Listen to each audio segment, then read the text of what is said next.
What's up, people? It's your boy MM2K. I'm back with another video. This is likely going to be members first. We're going to try members first with this one. For you guys that don't understand what's going on here and why I'm not going direct to public or why we're not going live, I'm trying to get this mic together. Went and bought a new microphone. I've switched over to the USB-C format. I've gone XLR, so I've upgraded a little bit. Been playing around with the settings. I've been doing some stuff. Upgraded my version of voice meter, which has been kind of nice too. It's been helping out a little bit.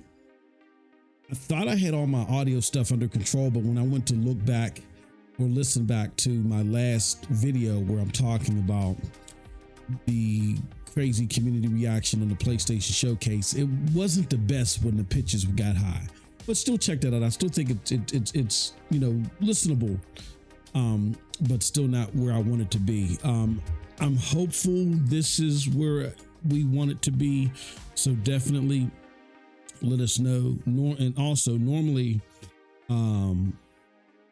the members only content is for our foamy homie tier, but we're going to be, while we're testing this out, we need as many people as possible to try to help us out and let us know what's going on. So we got releasing this to everybody. All right, so again, let us know how everything is working, how everything sounds. I feel like I gotta fix something in the background here. It'll let me, probably not. It's not going to let me speaker cam video visualizer. Here we go. All right, that's a little bit better. There we go. I like that. Okay. All right. So let's talk about it. Let's get to the subject matter at hand. You see the game on the screen, HighGuard. And what I want to do is I want to talk about this very interesting theme that's popping up in the gaming community.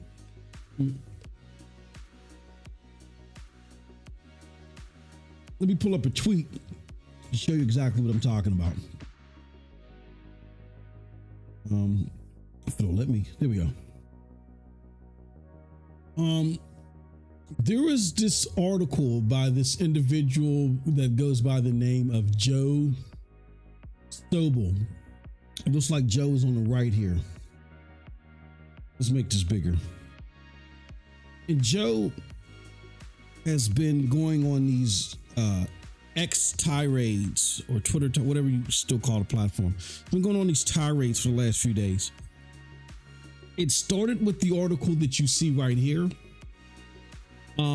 And we're going to go, just been a few other tweets that he's put out here that's continued to get going more hour. And I think it's getting to the point now where people are just ignoring him, reasonably so. But I want to read you an excerpt from this X article that he put out there. And if you guys don't know who he is Josh Sobel, is one of the developers of HighGuard, the hero shooter free-to-play game that was showcased at the end of the 2025 TGAs. Jeff Keighley introduced it and said, hey, this is a title that I'm excited about, yada, yada, yada. People, including myself, originally thought that this game was money had it to get to be put in that final slot there, because it just looked like any other knockoff free-to-play hero shooter. As a matter of fact, the makers of HighGuard have the audacity to be too derivative of course, an inspiration, which is Overwatch. HighGuard Overwatch, right? So because the game looked so unspecial and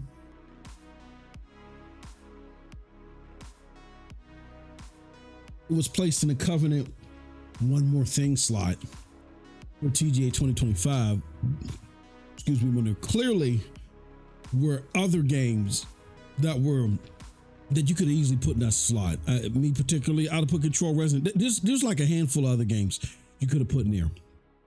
That would have been a better choice. And that's why it didn't make sense to us that this game would show up there for any other reason besides it was money had it. Now, there were reports and people have claimed that it wasn't money had it, that their plan was to stealth drop this game, and then Jeff Keighley came along. They let him play test it, and he came along and he said, hey, let me put it here. Let me close out the Game Awards with your game. All right. Now, some are speculating that, the reason why he did that is because Light No Fire by Sean Murray and the team that's made No Man's Sky was supposed to be that final thing, but something happened with Sean Murray. There's a bunch of speculation. Here's what I'm going to do. I just want to put this out there, and I pick hittedly, and whenever I'm in a conspiracy theory type of mode, I'll let you know, and I'll let you know that, hey, I'm willing to step out on that limb, even when there's a small chance that my conspiracy is even right. Everybody is under the impression that, oh, okay, that's the story now, that Jeff Keighley saw this game, was excited about it, and said, I want to put this game in the final slot. I want to do this. I'm still, and I'll admit, there's a 10% chance because the other information has sounded so convincing that maybe he did just boneheadedly select this game to put in that slot. I'm still going to go out on a limb and say, you know what? I'm not totally convinced this wasn't money had it. Or am I calling people potentially liars? Absolutely.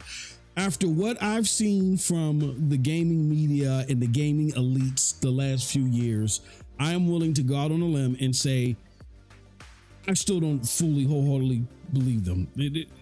I'm not 100% there. I still think that there's a possibility that this game was money had it and people are just trying to cover their tracks, because I just don't understand how Jeff, who has been in this industry for decades, literally decades,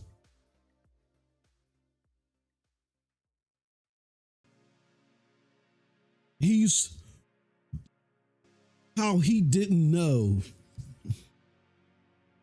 that even if he's pushing this thing,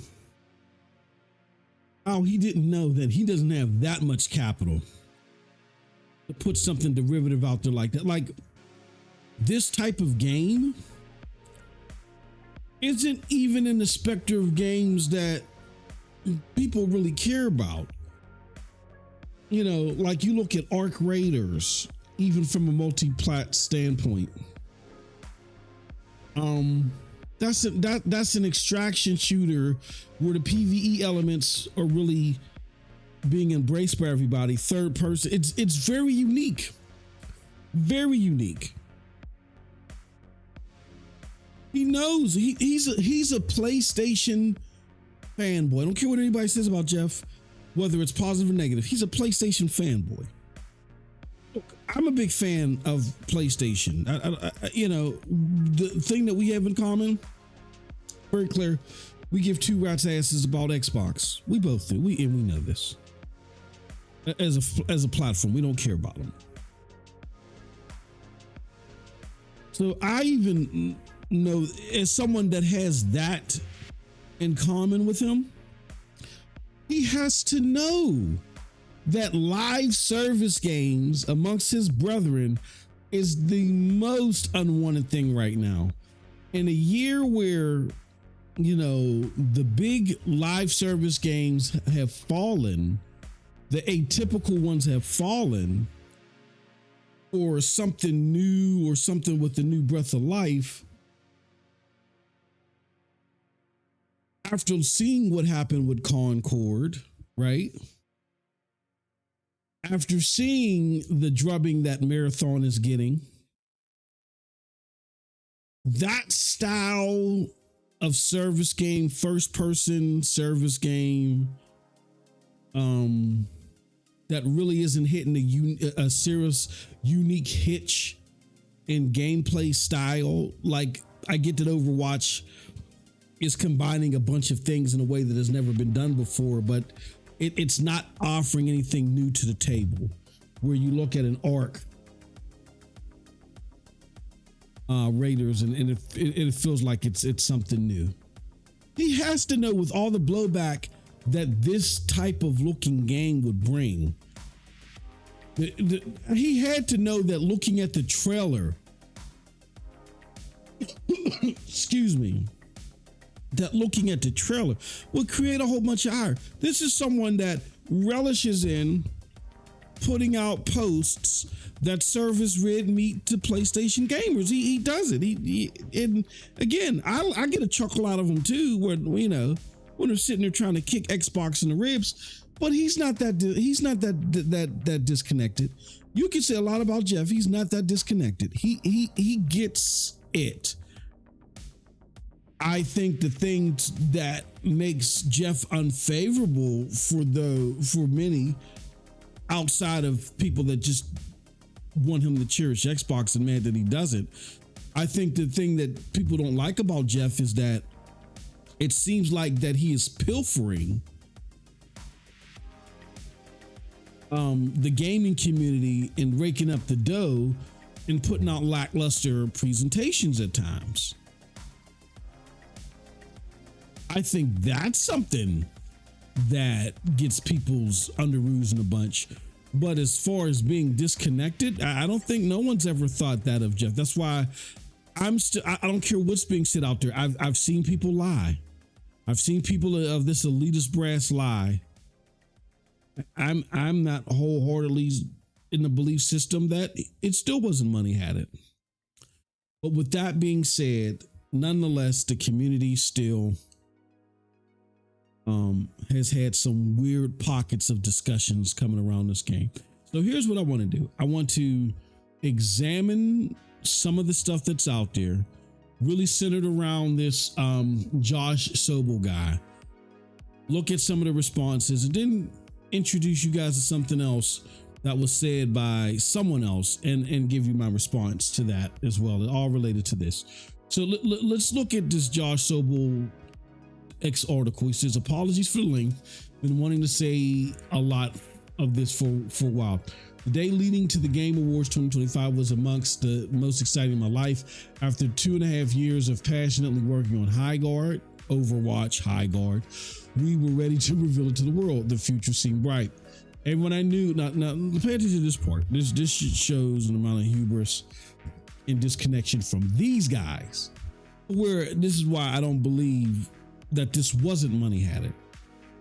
I could see these guys, when you see this, the hubris here, I could see them saying, you know what?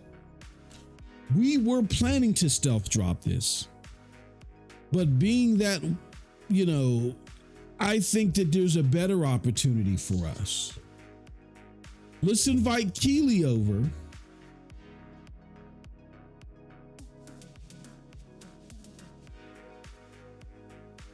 Let's have Keeley play the game.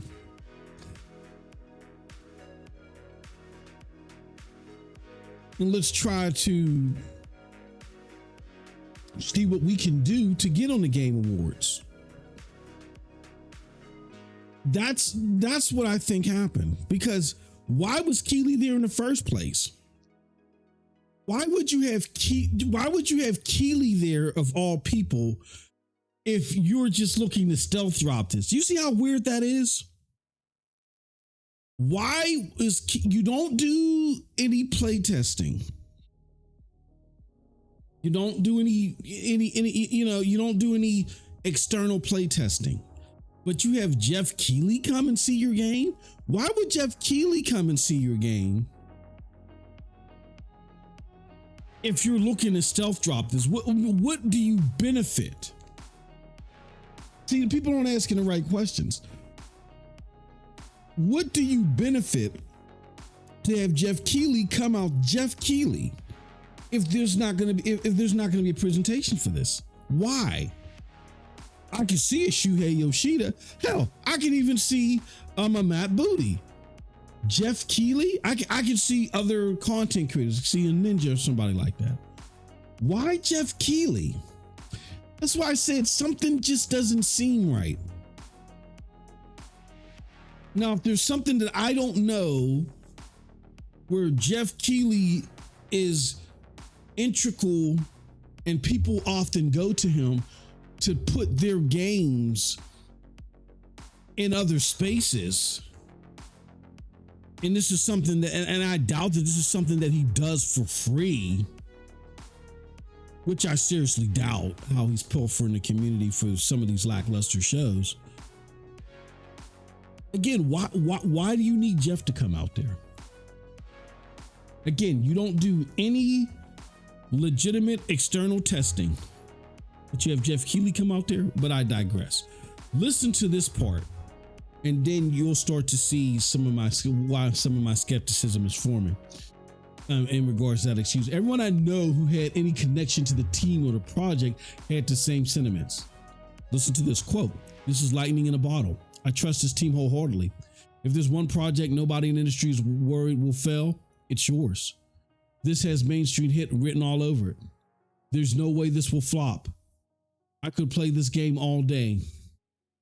Now, set aside the disappointing move, regardless of how it happened, whether it was money had it, whether Jeff Keighley just unwittingly thought this was going to be better than, or better perceived than what it was, whatever the case may be. Let's put that to the side. Let's just say if this was stealth dropped. Let's be honest here. Do we think that this game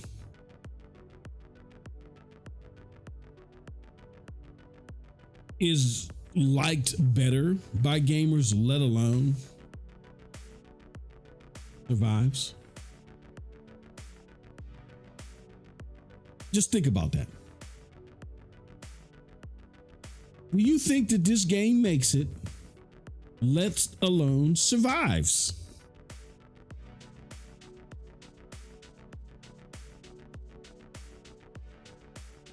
People picked this thing up, played it, and for the most part said it's not for me. I get that there were a lot of people that didn't finish the tutorial, but that's not everybody.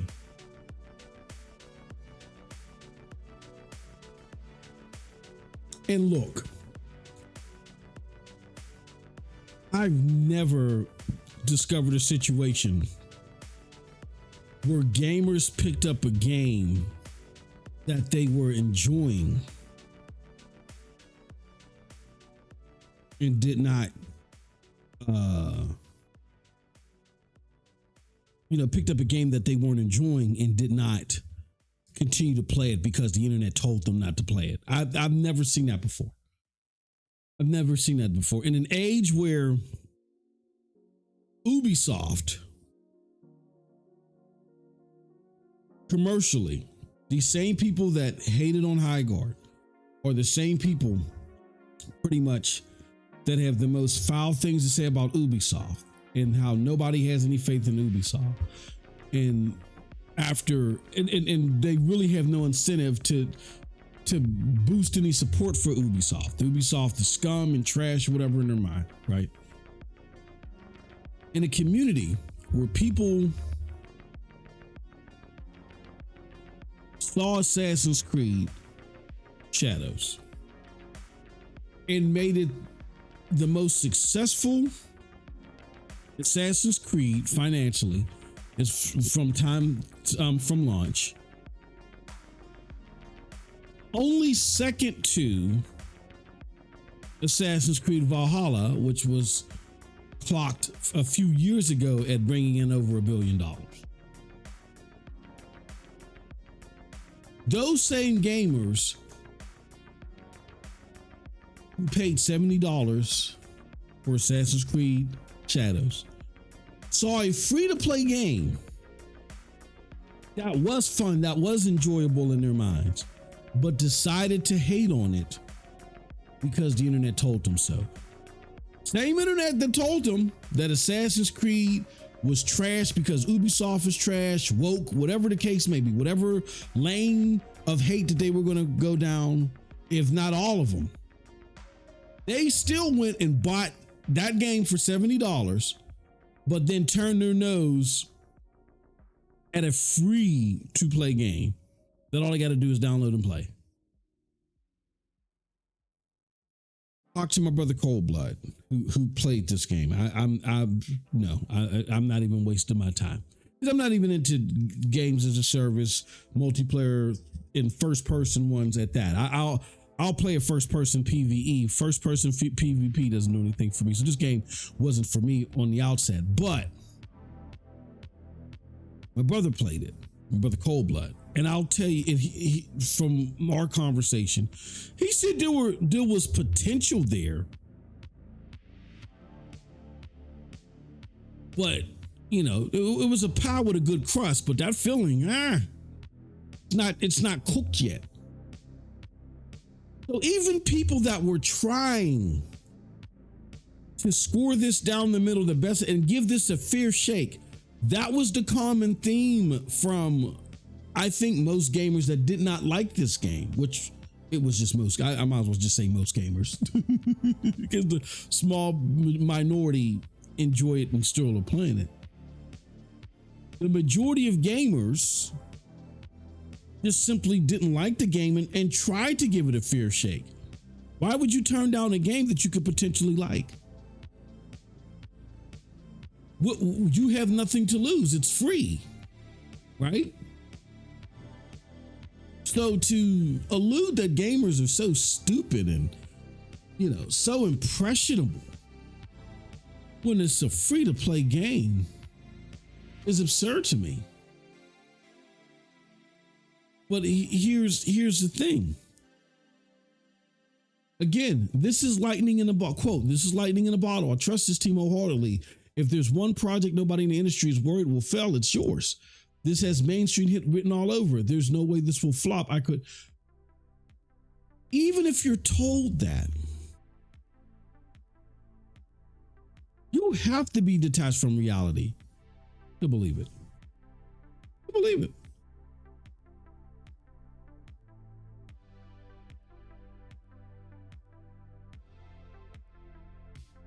It is a games as a service hero shooter. Releasing in 2026, and people are telling you there's no way this will flop. And you took those comments seriously?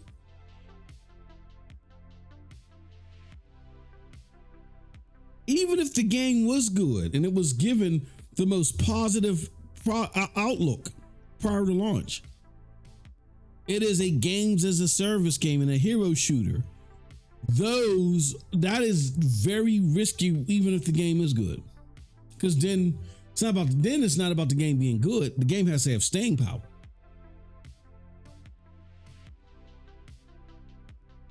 So for you to even take that seriously, I think that makes the rest of this post null and void, but we will entertain it.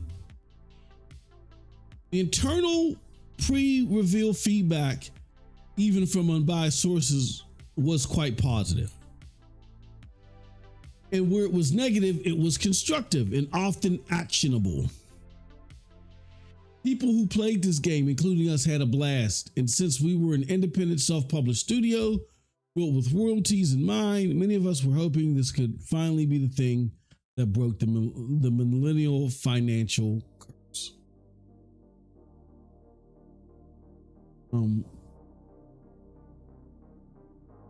Continue. But the trailer came out and it was all downhill from there. Content creators love to point out the bias in folks who give positive previews after being flown out for an event, but ignore the fact that when their negative leaning content gets 10 times the engagement of positive, they've just got as much incentive to lean into a disingenuous direction.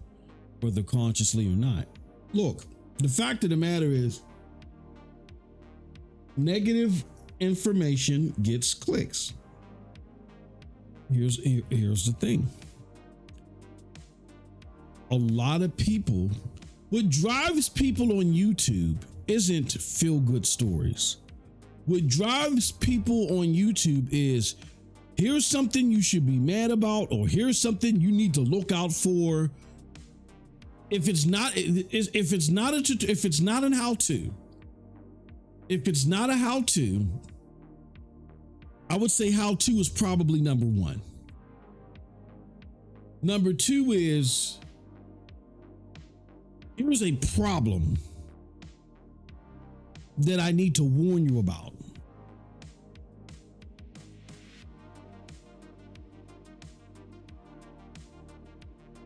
Here's a problem I need to warn you about. Here's something that here's something that needs to be fixed. Those are the three. Now, just because 2 and 3 get a lot of attention, what happens is the people that consume those videos, those are people who the videos are preaching to the choir to. You understand what I'm saying? So, like, let me give you a prime example. Let's go back to Assassin's Creed Valhalla. Or Shadows. For those people that hate Ubisoft and or on this woke kick of, oh, I hate woke games, that speaks to them. So because that speaks to them, they flock to those videos. That doesn't mean that everybody hates Ubisoft. Again, Assassin's Creed Valhalla made $1 billion. There's a lot of people, a lot of content creators that call Assassin's Creed bloatware. It made $1 billion. So that tells you that most gamers, or let me put it like this, that tells you that Ubisoft still has a fan base that contradicts the thought process of most people on YouTube or most people on social media. People on social media make it seem like it's sacrilege to even say the word Ubisoft. Where if you go straight to the gamer, Ubisoft is popular with gamers. I don't want to go into an Ubisoft thing. This is why I've been trying to tell people, like, instead of falling for the smoke and mirrors that Ubisoft was trying to throw out there to people in a means to back away from this public offer or this publicly traded company and go private, meaning, look, we found a more lucrative or better way for us to make money versus trying to, give up shares of our company publicly. We found another way. So we ain't got to meet your milestones or meet your financial projections that you want us to put out there in order for us to be successful. We found another way. We're going to go private. All that stuff was smoke and mirrors about them being in trouble so they can get away with that.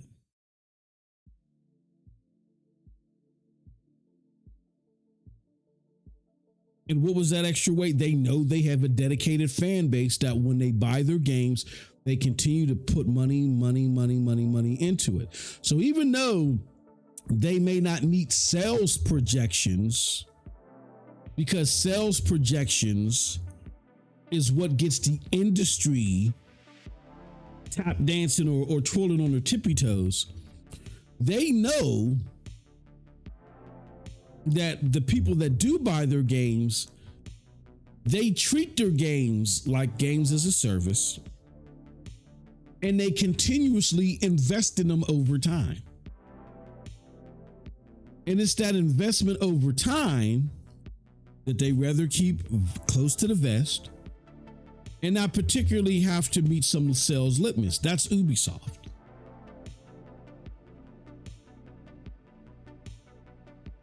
So just like how Ubisoft has a group of gamers that still gives them money and still can give them support despite initial sales from launch, you have a lot of people that hate on them.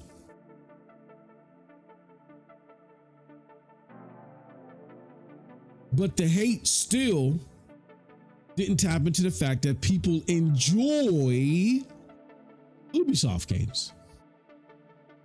Or enough people enjoy Ubisoft games where it was, they just simply needed to get out of the public spectrum and go private. Now, that the same applies to HighGuard. Despite what people were saying about HighGuard, a much easier accessible game than Ubisoft titles. Because with Ubisoft titles, you have to drop $70, or at best, you have to sign up for a $20 subscription service in Ubisoft Plus and have a PC that can play the game. Unless you have, a streaming service where then in that case, you got to pay for the streaming service, then pay the $20 for Ubisoft Plus to play it on the cloud.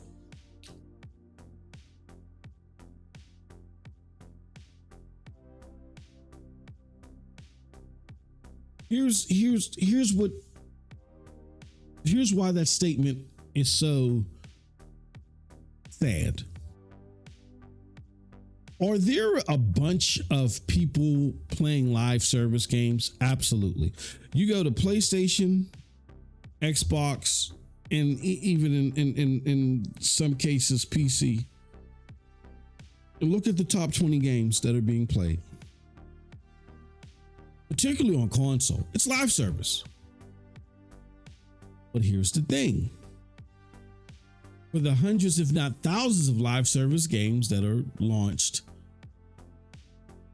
every time we blink, it is only that 20 that thrive. And here's the thing, because of the number of gamers that are out there, that number can expand to 30, 40, 50. That number will always be, you have to be in the top 20 to, pretty much be in a comfortable spot, unless again, you're Ubisoft, because they have groomed their players to be able to continuously to spend money over and over and over again on top of purchasing the game. Like, I think I'd be willing to say that even though Ubisoft sales and Ubisoft concurrent player numbers are not of the highest, I would say that Ubisoft money spent per capita is probably of the highest, probably only behind Fortnite and Call of Duty. And if there's some other games on top of them, they're not far from the top 5.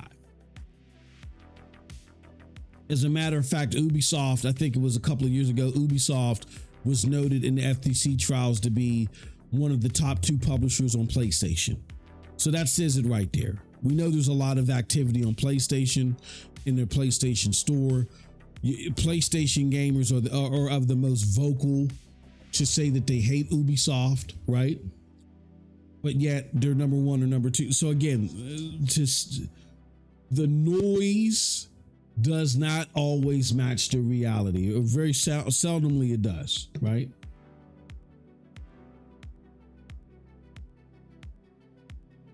HighGuard is no different.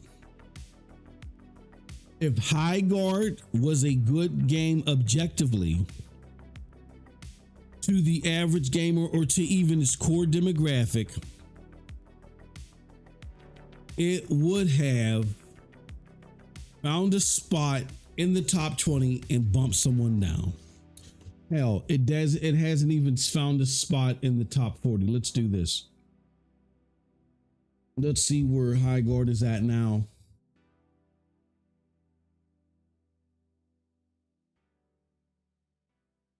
Just want to make sure it's not. So Overwatch is back up there. I don't think I've seen Overwatch for a while, but I could be wrong.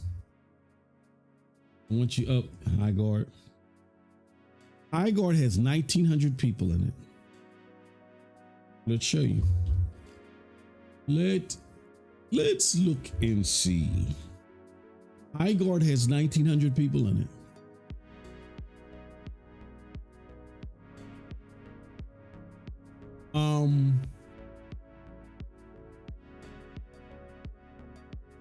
Okay. What is it ranked right now? So let's take a look. It's 345th in daily active users.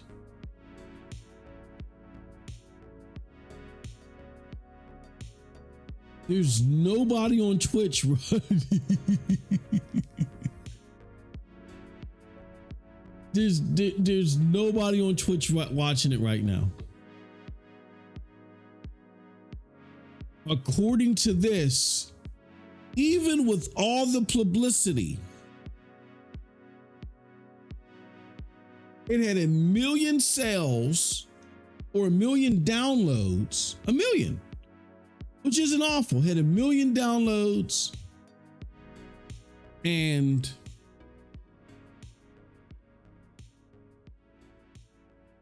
has that low of a the current player base on Steam.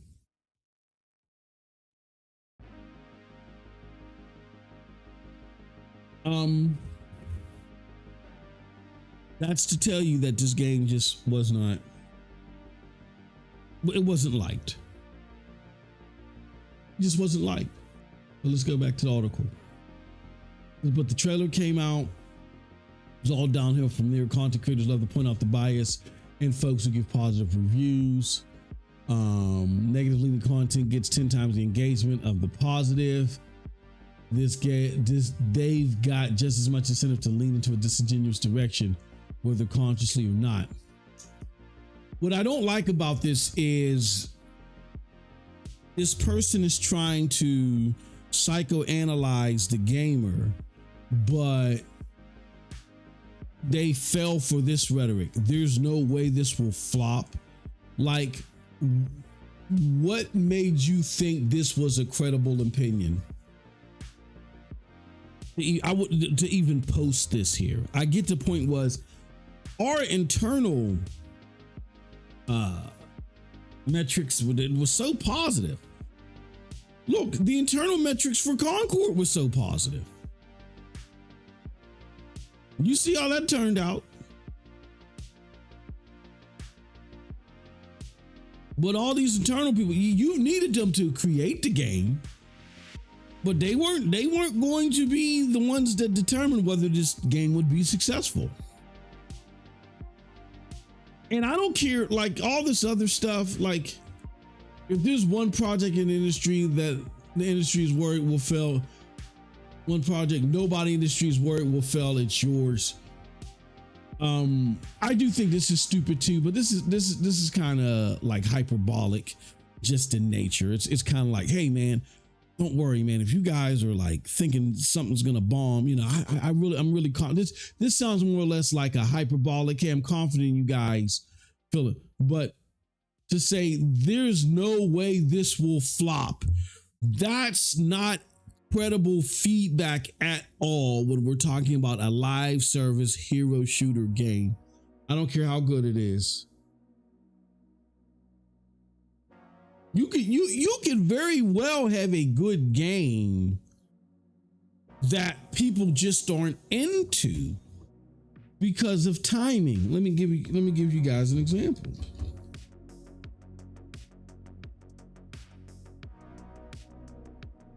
Oh, it really went down. Okay, so Control, which is now under 700 people, but for a while, it was hanging up over 2,000. That's a lot for that game.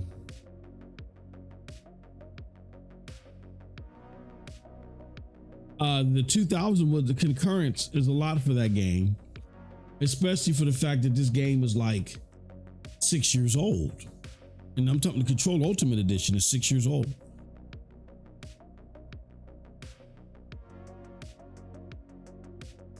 So the Control Ultimate Edition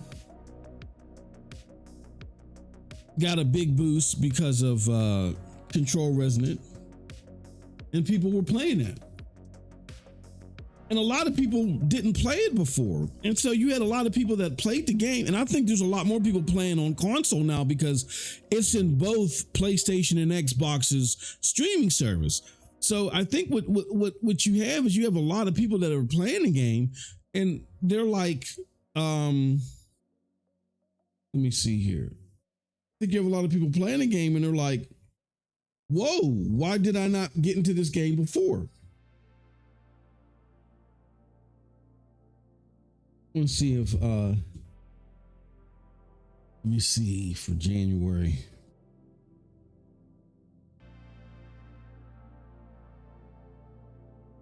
No, December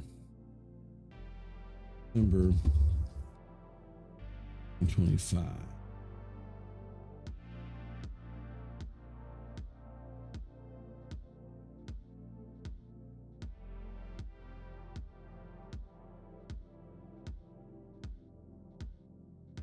Oh crap.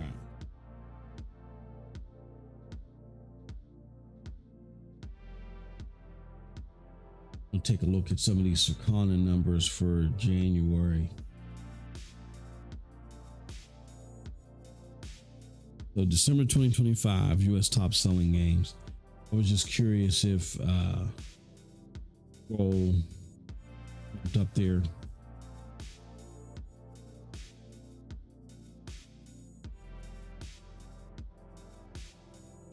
Games for the entire year. Okay. Let me see. Is I wonder, is January numbers out yet? Did we see January numbers? I think we probably did.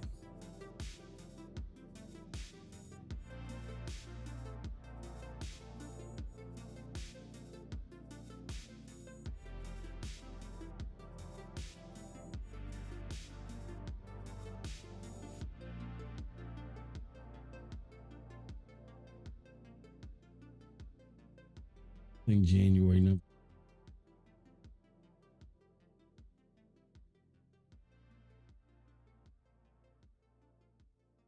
Not yet. Okay. I was just curious to see. But a lot of people were playing Control and like, hold on, how come I never got into this game before?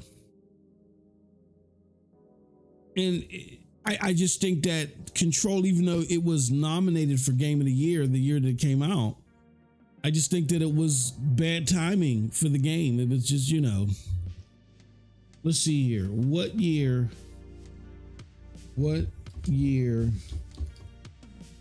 did Control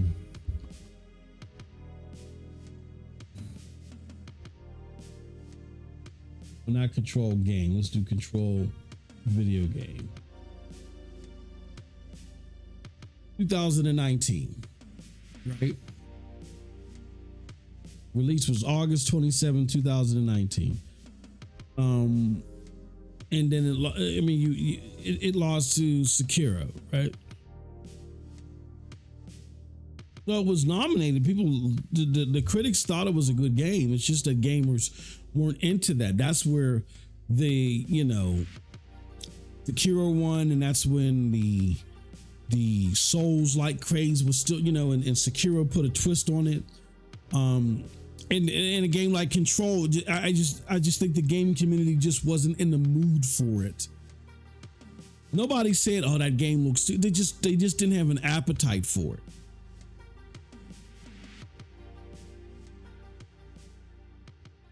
So you can have a situation where a good game just gets overlooked because the gaming community just doesn't have an appetite for it at that time. So actually listening to someone give you feedback like, there's no way this will flop, and you take that as serious, a serious, what's the word I'm looking for? a serious critique or examination of the game, that proves you're disconnected. Okay. There's more here where they blame, they try to lay at the doorstep of this game's failure because there's been layoffs now and a huge part of that team had been let go. They try to lay a significant portion of this game's failures at the feet of content creators. I'll just try to find that final paragraph that let's see here.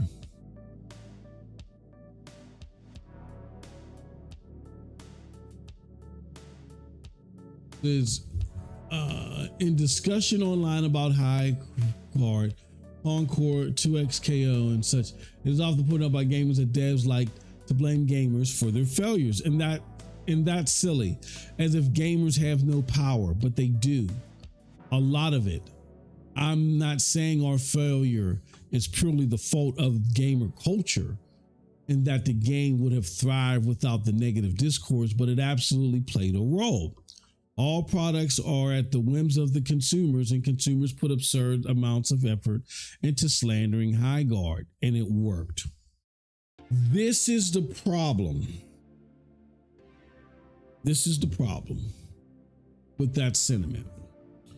Let me see if I can find something.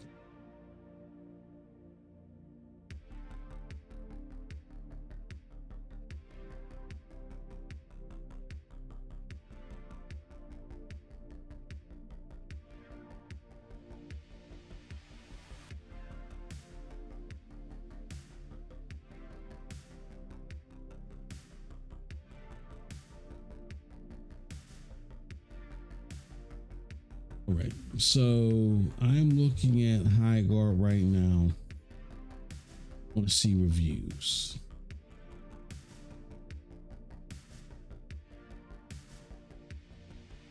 I see actual reviews.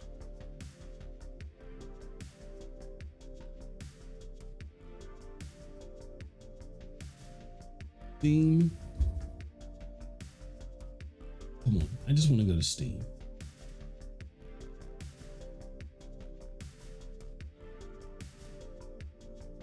Let's get to Steam.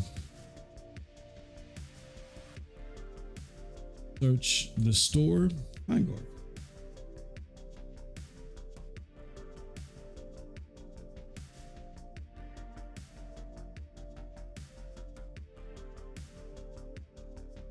All right. So let's see if we can find some reviews.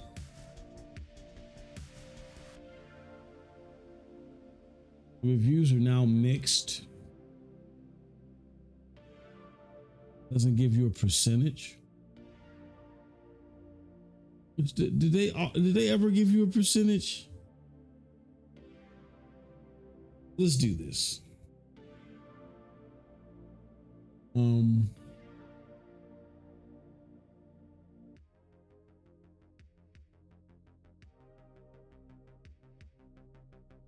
I want to do this. Let's take a look. I want to take a look at some reviews. Okay, so this person has 3.8 hours and it's not recommended. Game was mid, but I can't support a company who lays off most of the devs 2 weeks into the release. Uninstall, will never support this developer. Going to keep, okay, so this is 21 hours on record. Not recommended. Going to keep it shooting. I enjoy the game. It's quite fun. Originally thought it lacked any real identity from them merging so many mechanics, but I think it ended up working together pretty well. That being said, they lay off most of their team. Okay, so now you're going to start seeing some more people that are talking about the layoffs. It had a bit of fun playing this, but whatever I can never support is this throwaway culture to gaming, not an instant bestseller on Steam. I'll let it sunset and fire one. Okay, now, okay. I want to find, oh, can I sort by date range?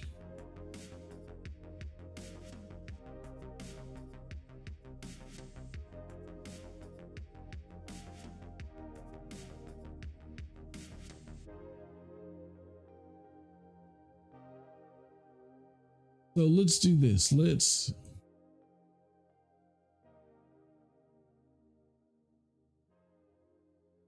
Thank you. All right.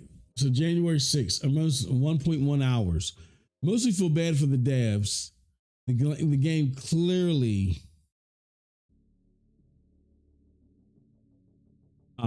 wasn't designed or prepared for this level of scrutiny. Everything is blurry and unclear. The map is the size of Latvia, but you only have 3 players. You know what I mean?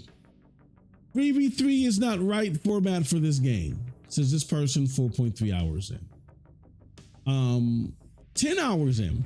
I was cautiously optimistic for HighGuard. I didn't want to assume anything of the game ahead of launch. With that in mind, I'm disappointed with what I played. Above all, the game is boring. There were no NPCs to populate the maps, meaning the only engagement in the maps is looting extremely surface level loot. Next one, 1.2 hours. First of all, I started this game expecting nothing. I didn't listen to any of the criticism. Game loop so far. During the game, 2 teammates leave after 5 minutes. Doing another game, 3 out of 6 players. So, let's continue. Because remember, we were told that these reviews, the negative reviews, were coming from people that didn't even finish the tutorial. This person has 1 hour in record. After 3 matches, I'm done. The structure of the game is just weird. The defensive stage doesn't make any sense when all the relevant walls and doors will be the same. Every round can be blown up anyway. 1 hour. This is okay, 0.2 in time of review. Talking about how poorly it runs. This person had over an hour. Had over a half an hour. I spent no money on this game, and yet I want my money back. I sat in queue for 20 minutes. So again, this is more stuff. 2 hours at the time of the review. Early review. Gunplay very hit or miss. Some guns feel great, as well as gun balance being very whack. Yada yada. There's someone else that spent over 10 minutes on the game. 2.6 hours. They had 1 hour at review time. It says, or how Geoff managed to lie to us a little. HighGuard feels above all like a confusing game. 3v3 format on such a huge map just doesn't click for me. An overall experience become chaotic without bringing anything new to the table. This person had 0.1 hours, but it's a secure boot and TPM 2.0, not detected. So it's like a bug, or they could 1,000. All right. So you guys get the gist, right? That here's what I want to say.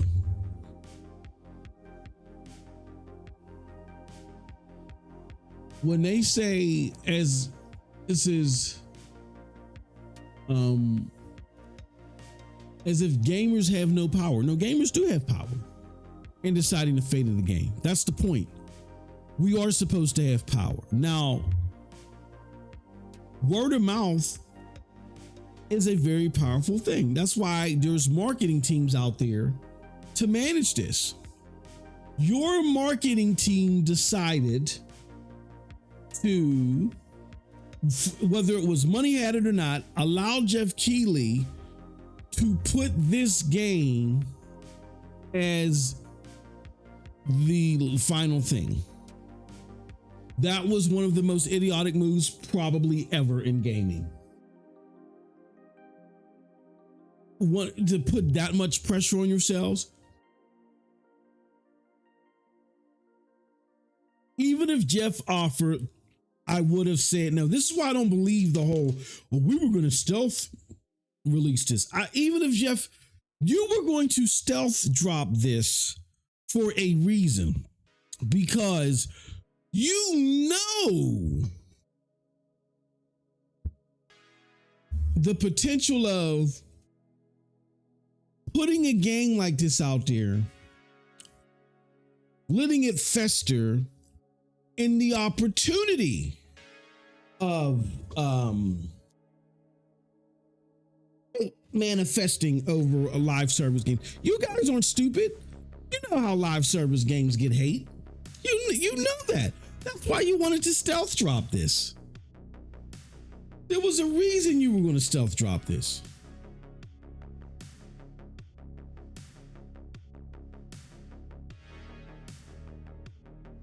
right? If you were to believe that. There is no point of stealth dropping a game like this, a game that is crucial to your survival, your first game as a developer. You had to procure a lot of money for this. There's no reason to do it unless you are trying to bob and weave around unmitigated hate before the game comes out. You guys had to know about the potential pushback that this game would get. So, if you are going to stealth drop it, you're stealth dropping it hoping, say, look, we don't want people to just say this is derivative. We want to drop this. People, for those that might be skeptical, we want them to get their hands on it and see, oh, we got something different here. And hopefully, if we can get past any predisposed hate that comes to games as a service, or that this type of game, could be at risk of garnering, if we can get past that and just put it in people's hands, then that's something we can avoid. When you stealth drop a game like this under those pretenses, you're trying to avoid something. It's not just like, oh, this will be a boot. You're trying to avoid unmitigated hate. So that's why I don't believe the whole thing of we're going to stealth drop this, but Jeff Keighley approached us. If you're going to stealth drop this, meaning you don't want this lingering out there in advance so people could just look at it and hate on it and confuse it with something and say, oh, this is just a knockoff. You want to show people that it ain't a knockoff. Why would you then change your mind from that, give it to Jeff Keighley, and do the exact same thing that you were afraid of? Where the game is shown early, people are making comparisons and saying, oh, this is just more, slop. And you don't have a response for an entire month. You see what I'm saying? Are you guys following me? When you stealth drop something like this under the pretenses in the things surrounding the events of this game, your first game, really big budget, vital to the survival of your company. Again, rinse and repeat, go back to steps or items 1 and 2. If you plan to stealth drop this, you're trying to avoid, unforced errors as far as letting this fester out there and people just make unfavorable comparisons about the game. Why would you then go and do the direct opposite of the thing that you were fearful of? And then do the thing that you were fearful of on a bigger stage, compile it times 1,000. You didn't want to just drop a trailer and say, here goes our game HighGuard, and have people look at it and say, oh, what is this crap? This is just another hero shooter. Forget about it. You wanted to put it in people's, but now what you're going to do is you're not just going to drop a trailer where people could whisper about this and be like, I'm not thinking about that. You want to put this on the big stage where people really, more and more people can really look at it, where word of mouth, right? Because when you stealth drop something like this, you're really looking for word of mouth to be a play here, because you know that going through the traditional channels and the traditional means could lead to negative predisposed perspectives on this. You're trying to avoid that.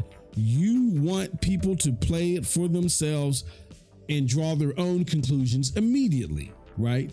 So why would you do that? And then why would you do that at first, where word of mouth, grassroots, accumulation is key, is at play here, and throw all that out of the window to do the thing that you feared.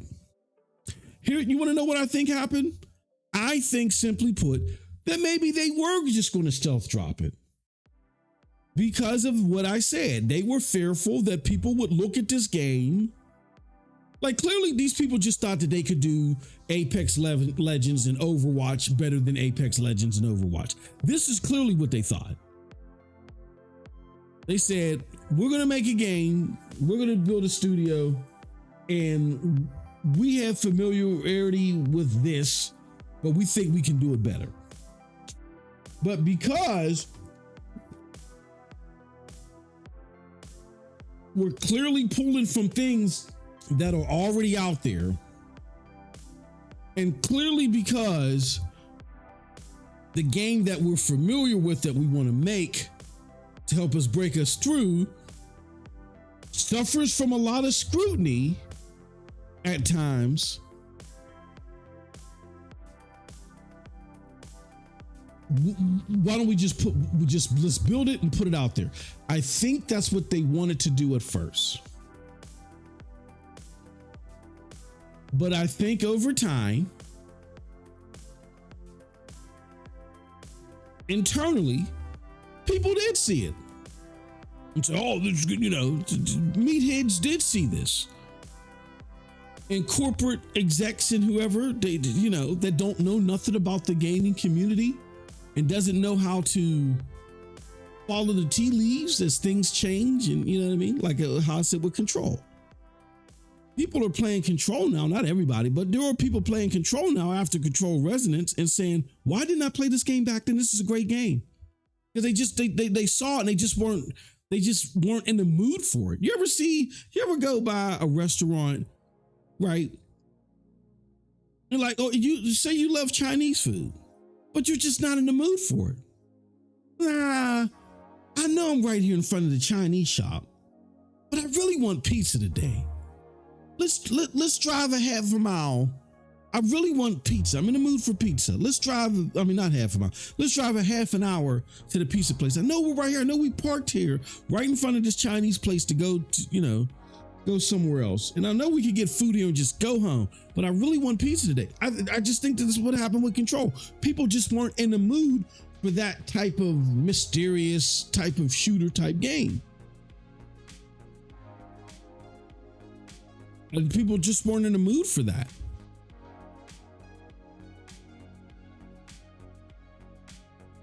So it could happen again that you create a game that is good, but it's just a wrong timing. But that's clearly not what happened here. And again, I think what happened is somebody said, you know what?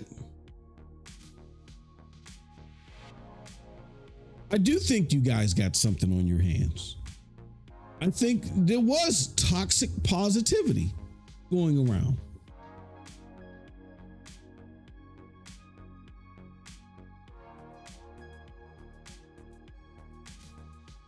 And with the toxic positivity, I think someone said, you know what? This game can't fail. If this game can't fail, why are we stealth dropping this?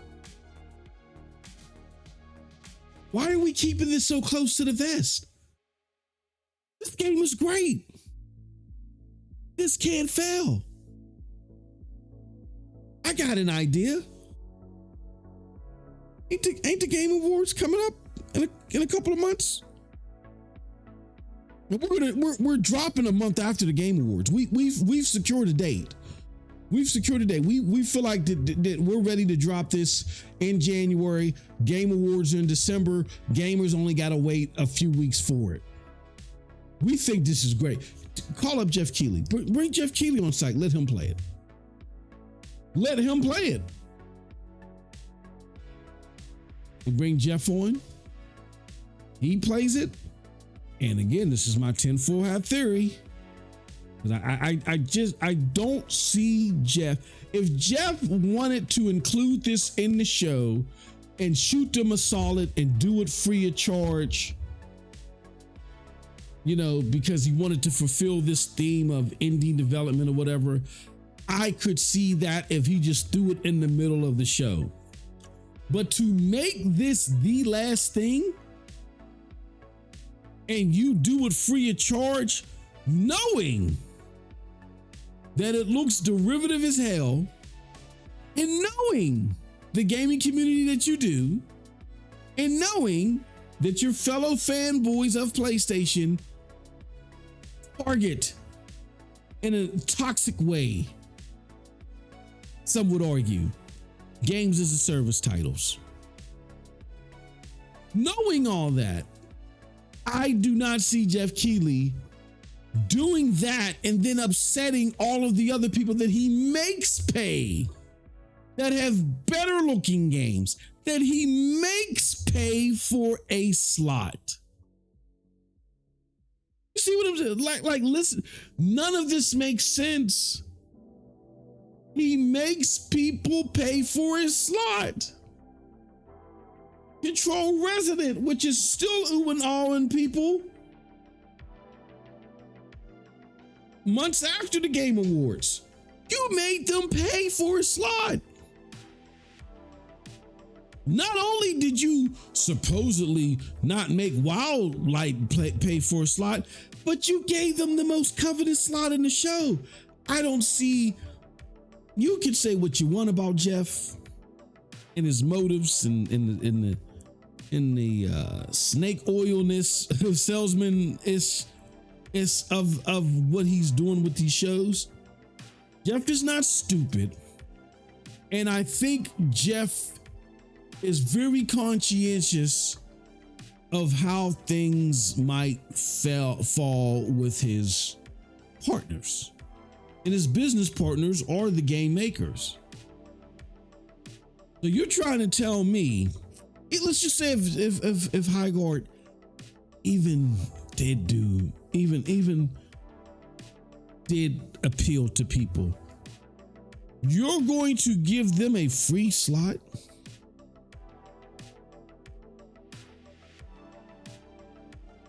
At risk of that being spilled out to your other companies? You don't think that there's not going to be companies that feel some type of way and just simply say, you know what, screw it. We won't come to the Game Awards next time. What we'll do is we'll wait till after the Game Awards and then we'll start dropping our trailers too. Because everybody's already hyped about what they've seen in the Game Awards. They're still in the same mood. 24 hours later, we'll drop our trailer.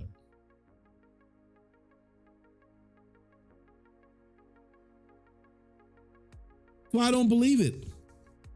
There's just too many irregularities and things that are very uncommon for the people that we're talking about that just doesn't make any sense. Again, this company exposed themselves. That portion that I have highlighted, there's no way this will flop.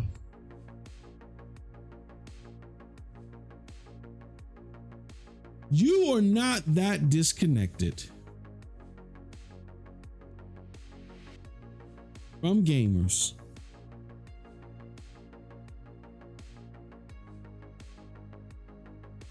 but yet you were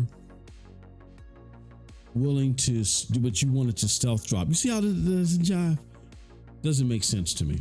All right, I want to move on from that segment because I did have something to say here. I said sorry, but almost 100,000 concurrents on Steam alone tried the game and swiftly abandoned it. Anyone who hinted to you as you allude that this game was a for sure success should be blocked. Gamers don't abandon games they like. Wrong game, wrong time. Period. Now, in addition to this ridiculous article, someone else chimed in, and I think this got 7.7 thousand likes and should have got more. in responses, they said, there is no bigger mystery in game development to me than games that hundreds of people work on for years and nobody can see that they are just bad and stand no chance. I want to say that this is not aloof to them. I don't think that the risk of this was aloof to them.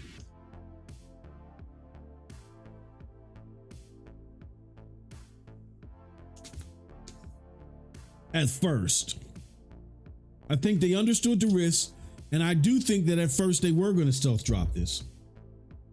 And then I think they just got hit. They got infected internally with toxic positivity, and they reached out to Jeff. And the rest is history.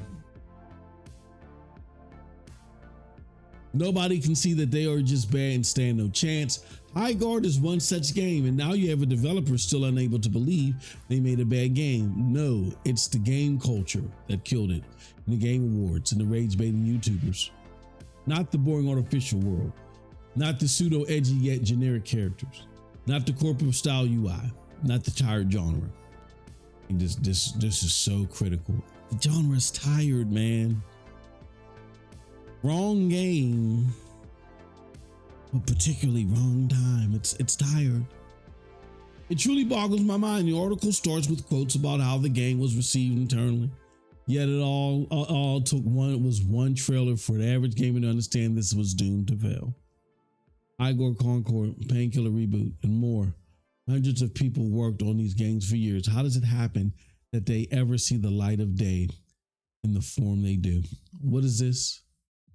Is this the legendary toxic positivity? Something else? Tell me. This should have been one of those tweets that got like hundreds of thousands of likes. This is perfect. Perfect. But it didn't stop there, because this Josh Sobel's been tweeting multiple times, and this is just one of the more ridiculous ones. So he says, "Hi, I grew this red apple in my yard. Would you like it for free? If you like it, I accept tips, but no pressure. I only like green apples. Also, there's a weird bump on it. I'm going to make sure all of my friends review bomb your Yelp page over this." Damn, that's pretty mean. Glad I have friends who appreciate my efforts to support me. Toxic positivity is ruining the industry. Farming industry. Okay, so let's address this point by point. Hi, I grew this red apple in my yard. Would you like it for free? If you like it, I accept tips, with no pressure.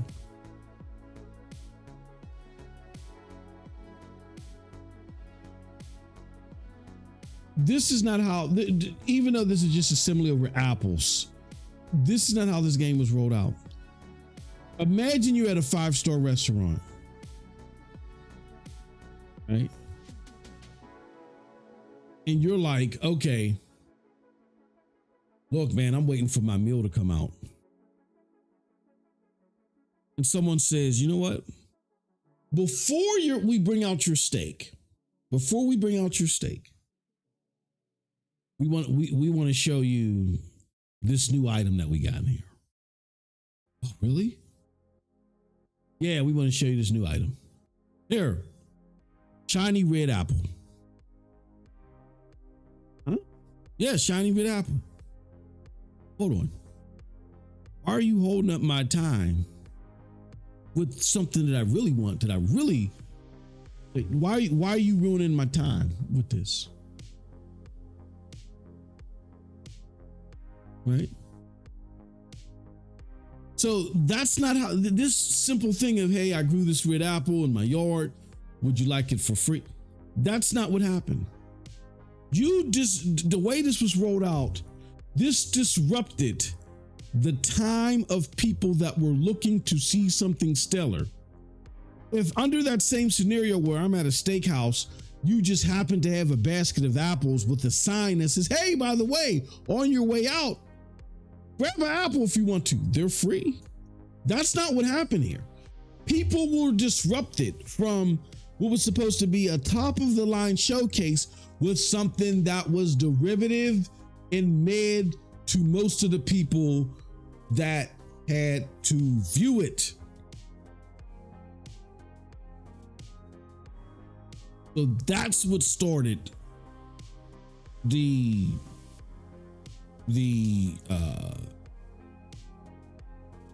befuddlement from the community.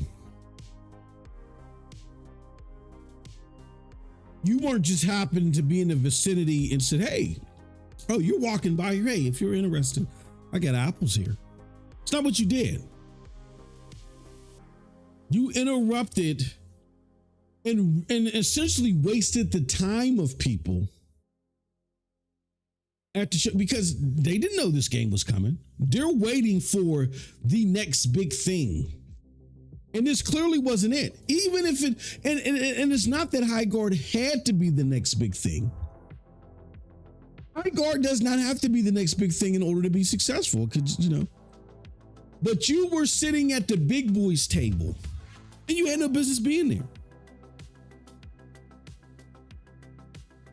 And again, regardless if Jeff Keighley approached you or not, you should have had the level of intelligence to say, look, I'm not disrupting people from getting their steaks to tell them about an apple. They're going to yank that apple out of my hand and whop me in the head. I appreciate it, Ruth Chris Steakhouse, but don't do that to me. Here, let me do this. Let me just leave the apples on the side. And if people want them, they can grab one and grab one of my cards too, to where they could buy a whole bag full of them. Cool. AKA, throw this in the middle of a freaking showcase to let people know that it's coming if you want to put eyes on it anyway. Let's go to this next paragraph. Well, I only like green apples. Also, there's a weird bump on it. I'm going to make sure all my friends review bump. This is so dismissive to gamers and insulting to gamers. 1 million people on Steam alone downloaded this freaking game and tried it.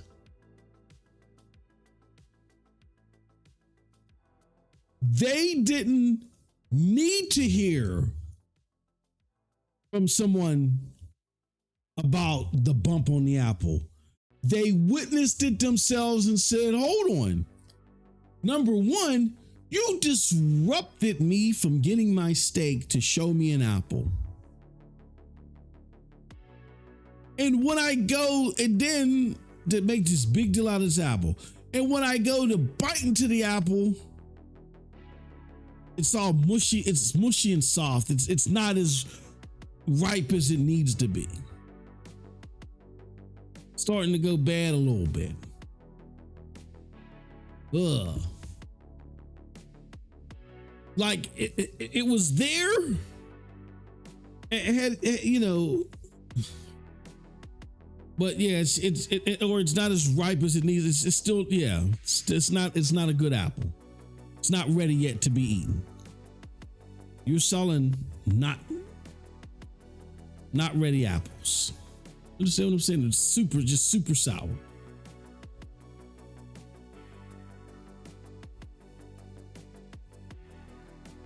Damn, that's pretty mean. I'm glad I have friends who appreciate my efforts to support me. Toxic positive. No. Damn, that's pretty mean that you don't like my crappy apple.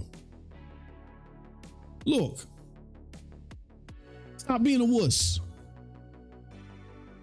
You should have never brought this to the steakhouse in the first place. And if you're going to disrupt people coming to the steakhouse, this apple should have been, you had time to make sure this was the right apple.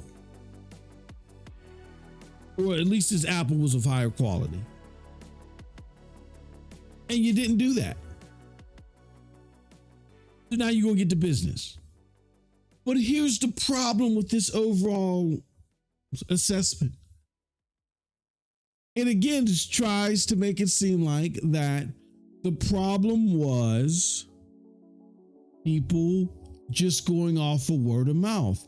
1 million people downloaded this game, and most of them are negative about it.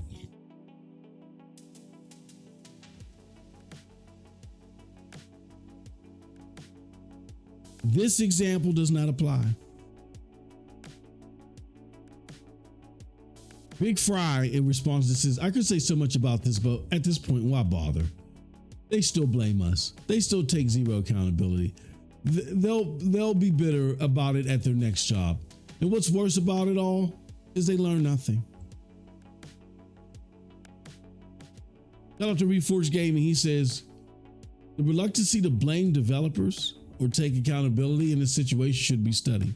Legendary of hubris never before seen. Unbelievable. Here's what I had to say about it. I said, if Wildlight is to have any chance in getting in gamers' good graces, they need to simply make a better game. And oh yeah, release a statement stating this guy does not represent the opinions of our company. Sheesh, with friends like this, like he's really doing them a disservice, really, because he has things that he wants to say. I want to leave you guys with one last thing. Shout out to Black Hakogi. Very entertaining content creator. He said some wild things recently. It was very funny because people were getting at him about the Xbox gamers buy games, but PlayStation gamers don't buy games, and he bases it off of the top 20 games that consumes PlayStation. And really, it's like that with any console maker. But here's the thing about that theory, and I don't want to go too far into the weeds. Games as a service titles have the highest concentration of gamers in those games. But it doesn't mean that any singular platforms gamers are simply filled with games as a service gamers. Doesn't mean that. The majority of games as a service gamers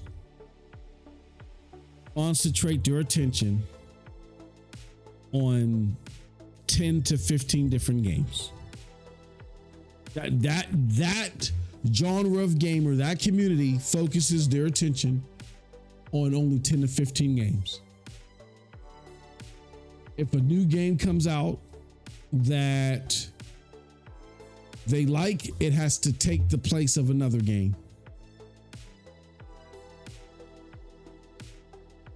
And wisely so, what PlayStation does is they do a very good job in promoting themselves to that sect of gamers. That does not mean that the cumulative amount of gamers on PlayStation are primarily games as a service. It just means that that high concentration of games as a service gamers that spreads themselves very, that does not spread themselves thin. They concentrate on just a very few number of games. They've made their choice that their home platform will be PlayStation. And how has PlayStation lured them? Well, it's lured them by luring their friends that do play the other non-service based games that PlayStation is known to release. PlayStation's claim to fame. If you look at the array of all the other games out there that are more diverse than these service games, you will see that these games may not have the same high concentration of players that these games as a service titles do, but that's because they're split up over hundreds of games, if not thousands of games, actively. These people are out here playing a whole slew of games actively. And they don't just focus on 10 to 15 games. So it is very likely that the overwhelming majority of PlayStation gamers are not playing when you accumulate them. They're not playing those 10 to 15 games. Those 10 to 15 or 20 games just happen to have the highest accumulation of gamers. Black Kokoge is a very smart, very entertaining YouTube creator. I don't believe that he even believes that rhetoric himself. What is the agenda for doing? I don't know.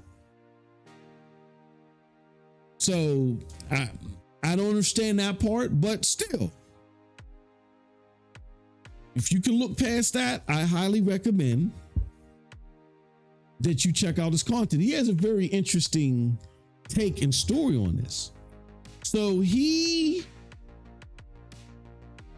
was paid to play the game, and he's not tried to hide that at all.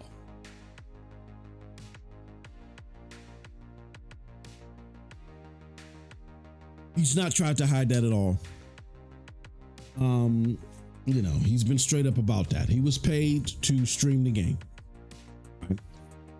So he goes out there to play the game. He then agrees to stream it when it releases.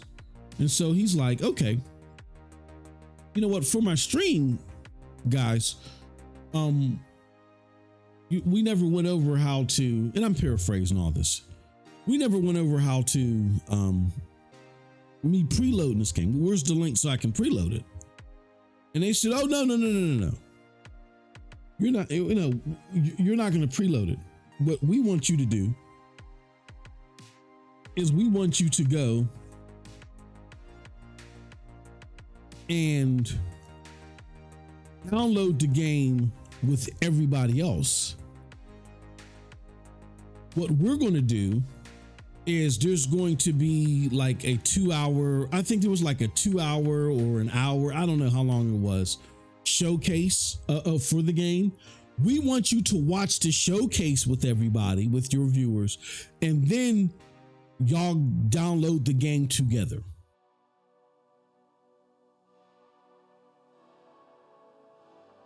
He responds back to them and says, rightfully so, I don't think this is a good idea.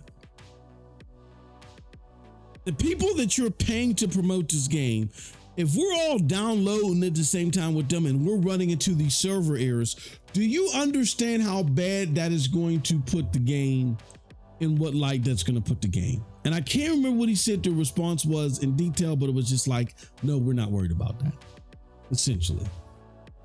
And the rest is history.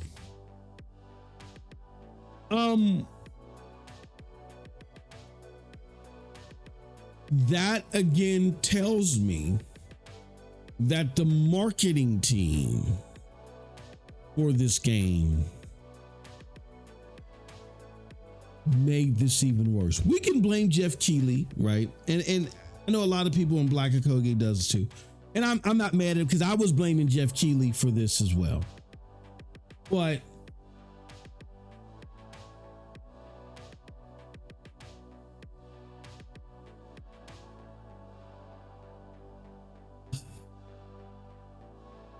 whether you believe my tinfoil hat theory that they still paid for this, or you believe what they've been saying this was free, this is still their fault. Number one, this isn't Jeff's game. If he wants to,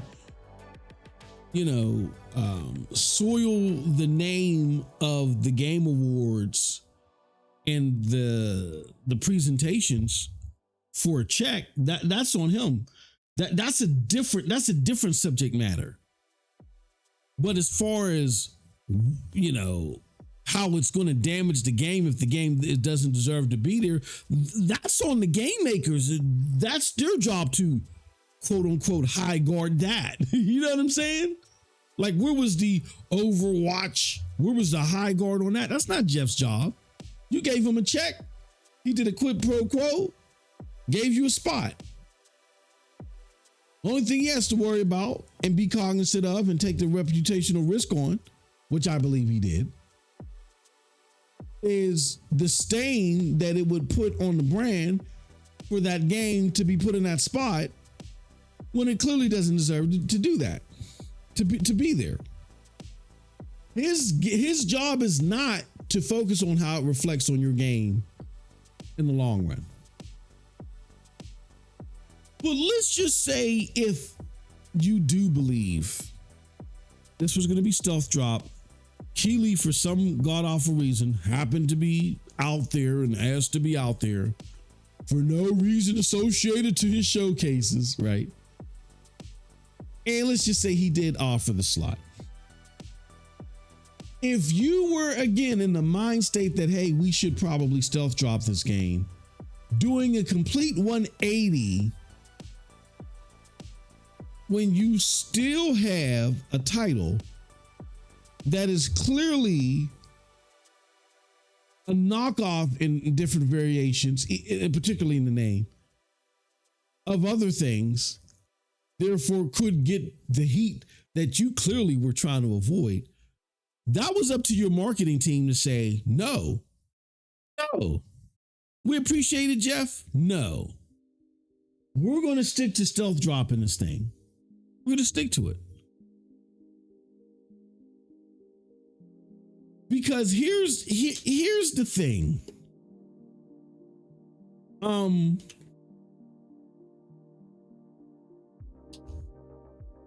I do believe that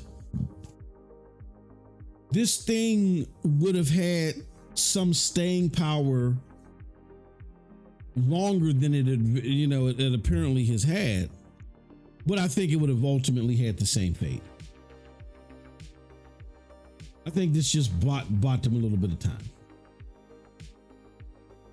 I think if they would have, because here's what would have happened.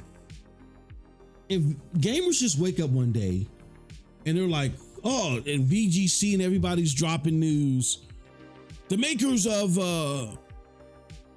HighGuard have a new game. I mean, or the maker or former devs of Apex Legends, they have a new game and they're rebuilding the magic and it's called HighGuard. And it's a 3v3, I think people would have tolerated it a little bit longer, but by it being rolled out that way and the horrible management of the rollout, I think people just were not tolerable of the game's mishaps and the flaws and the issues with the game at all. They weren't playing any games. They were like, this thing better be on point. And they weren't willing to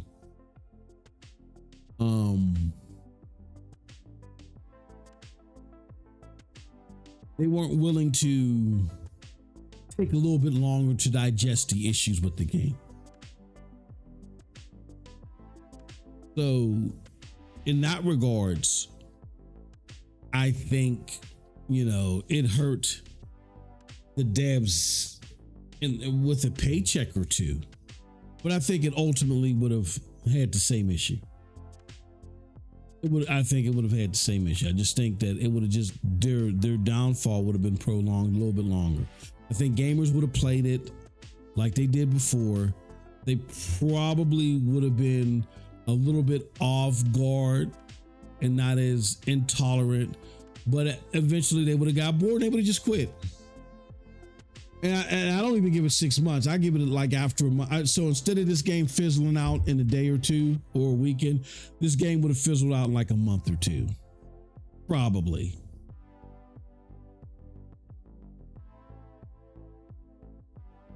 You know what I mean? Now, Jeff didn't make it, he didn't make it easier, but this is all on Wildlight. It's all on them. So there you have it. That's my theory on what's going on with the game. Very ridiculous subsect of the community just doing what they do, just being contrarian.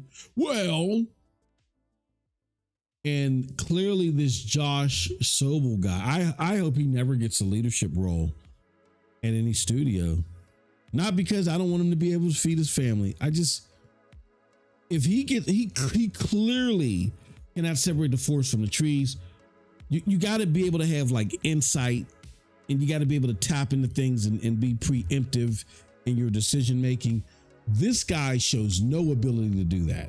So if someone selects him to be their leader for a game, in a game that could potentially be good, it's going to fail.